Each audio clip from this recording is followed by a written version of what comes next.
How you doing, YouTube? Matt Massa Beer Reviews, back with a little bit of collaboration beer, hopeful goodness, in the form of PA Pride. Yeah, this is a collaboration brew made with 100% Pennsylvania craft malt. That comes from organic spelt Keystone Pale Barley Malt. Are two malts in here. I believe they come from Deer Creek Malthouse. From Glen Mills, PA. And this beer was brewed and packaged at Susquehanna Brewing Co, up where I used to live, in Pittston, PA, which is, I lived in Duryea. It's just a statewide collaboration beer. It's not like what's the Altogether, or it's not like a charity beer. It's just more of like a bunch of breweries coming together and kind of making a beer together, which I can get down with, especially since they're using PA-based malts. We'll see what's what. This comes courtesy of my boy Keith. He dropped this off a couple days ago, yesterday maybe. Pumped to give it a whirl. I know a couple breweries that I know, Hopping Eagle, Bonn Place, they're involved in this. Not sure who drew what as far as recipes go. Susquehanna is a bigger brewery, so I'm assuming they had a heavy hand in the production of the beer. And label-wise, it's cool, This is PA Pride, with big PA in it, and I got a little deer, little keystone in the background. Does not suck. Now, we're talking about a hazy pale ale. I don't know if they actually call it the ABV on here. I actually don't see that, which is weird. They kind of missed on that one, I guess, because it's weird. 10:30 is when this was canned. At 11:49 a.m., by the way. I don't see an ABV. That's kind of poopy, but you assume it's a pale ale. So I assume anywhere from 5 to 6%, give or take. It looks way darker than what you typically expect from a 5 to 6% pale ale. I don't think it's oxidized. I think it's just they use straight up malt across the board in this thing. That spelt, and what was the other one they used? And that pale barley malt. I think it's just that. I don't think there's brewer sugars in here. I think it's just all malt based. So I'm assuming that's where that coloration kind of comes from. Pinky finger, decently creamy head on it, a little bit of lacing on the edges, actually starting to grow a little soapiness to it too, but it looks like a new school hazy pale ale, but a bit darker than what you typically expect these new schoolers to kind of hang around in. Let's get a nose.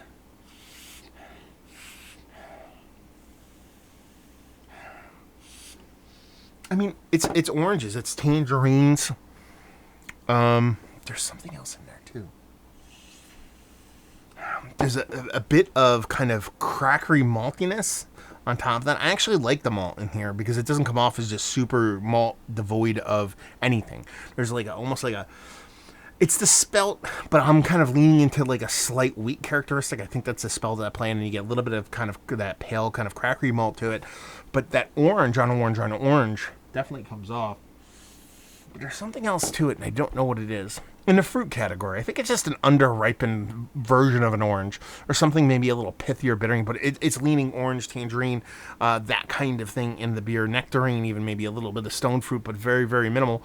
So it's orange all the way, a decent kind of malty, albeit light, but malty kind of malt bill, grain bill in there as far as the nose goes.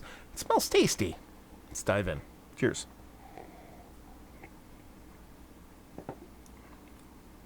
Okay. It's definitely a grain-driven beer. That orange comes through. It's by far and away multiple levels of orange, from your kind of, your regular base kind of orange, tangerine, to even kumquat-y, kind of blood orangey, kind of a little bit of subtle grape things going. There's levels to that orange. The malt bill is probably the most interesting part of this beer in that it does have that little crackery thing, but that wheat kind of vibe I got off of it morphs into a spicy component. I'm sure that's a portion of the hops adding that bittering and spiciness, but it almost come off like a touch of rye in here.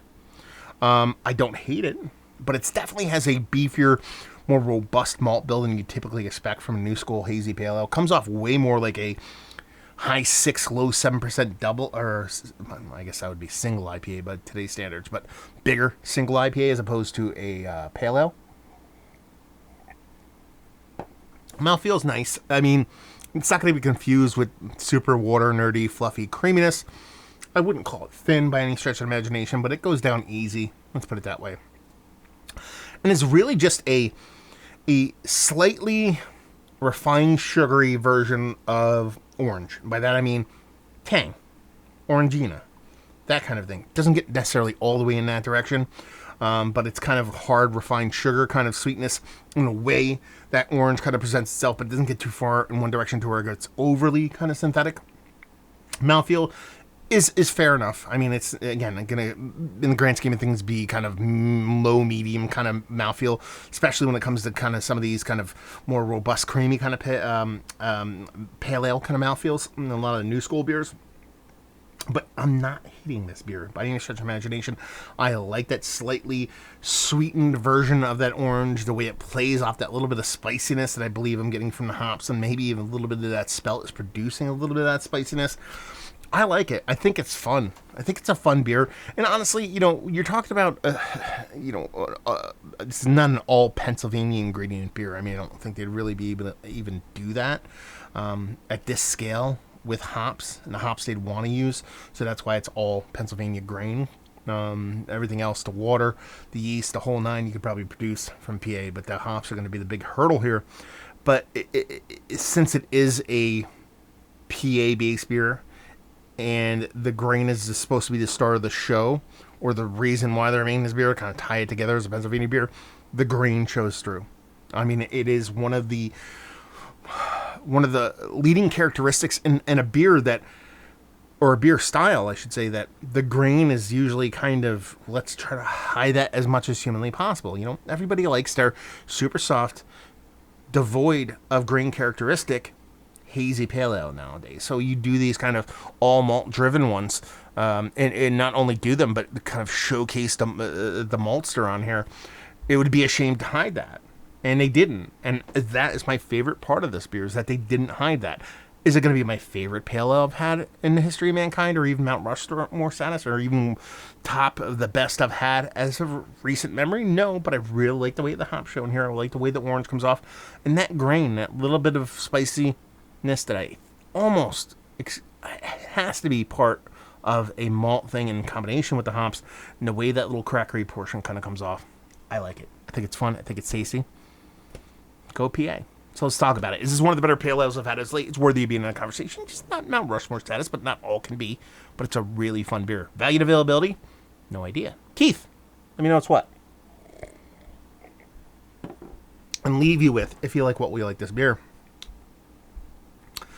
if you like good breweries trying to do good things. Like I said, this is a 40 brewery deep kind of collaboration.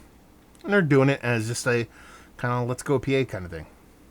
I was born in Jersey. I live in Jersey, but I spent my formative years in PA. So if people say, where am I from? I'm going to tell them I'm from Pennsylvania.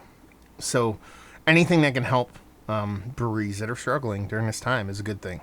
I don't know what kind of dividends or what kind of, share of this beer all these breweries make, but if it brings any kind of, I don't know, what's the word I'm looking for?